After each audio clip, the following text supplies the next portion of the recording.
পুরো বাংলাদেশে শহীদ ওসমান হাদি ভাইকে অস্বীকার করে বাংলাদেশে কোনো রাজনীতি করার সুযোগ নাই। এখানে জাবের আছে, প্রথমে উনি একটা পোস্টার বানাইছিলেন, পোস্টার নিয়ে বিভিন্ন পার্টি অফিসে যেতেন, আমাদের অফিসে গিয়েছিলেন, কেউ ওইভাবে পাত্তা দিত না, কথা বলতো না, ফোন দিলে ফোন ধরতো না।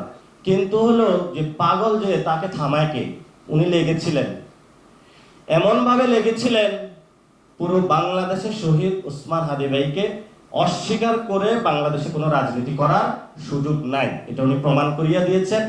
তবে এটা দুঃখজনক যে এই প্রমাণটা করার জন্য ওনার মরতে হয়েছে, শহীদ হতে হয়েছে। আমরা আর কোনো ভাইকে হারাতে চাই না। যারা জীবিত আছেন, জীবিত থেকে আজাদের আন্দোলন লড়াই চালিয়ে যাচ্ছেন, আমরা তাদের সাথে ঐক্যবদ্ধ থাকতে হবে। উনি বলে গিয়েছিলেন যে জান দিব জুলাই দিব না, এটা উনি মরিয়া প্রমাণ করিয়াছেন যে জান দিয়েছেন, কিন্তু উনি জুলাই কারো কাছে বিক্রি করেন নাই।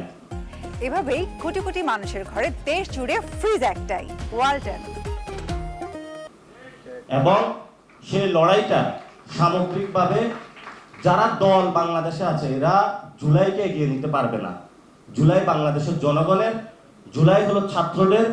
ঢাকা বিশ্ববিদ্যালয় থেকে শুরু হয়েছিল এবং ঢাকা বিশ্ববিদ্যালয়ের ছাত্রদেরকে এটা এগিয়ে নিতে হবে, বাংলাদেশের জনগণকে এগিয়ে নিতে হবে। রাজনৈতিক দলগুলো আছে বাগবটোয়ারা, ওগুলোর উপরে আমাদের কোনো ডিপেন্ড করে লাভ নেই। আমিও রাজনীতি করি, কিন্তু আমি সত্যর যেটা সেটাই আমি বলবো। দ্বিতীয় যে বিষয়টা আজকে বলবো, ডাকসুর যে প্রোগ্রামগুলো হচ্ছে সেগুলোতে মিডিয়ার একটা সেন্সরশিপ এসেছে। এটা হলো বিএনপির অফিস থেকে বা অন্য কোথাও থেকে, নাম বললে তো আমাদের সমস্যা।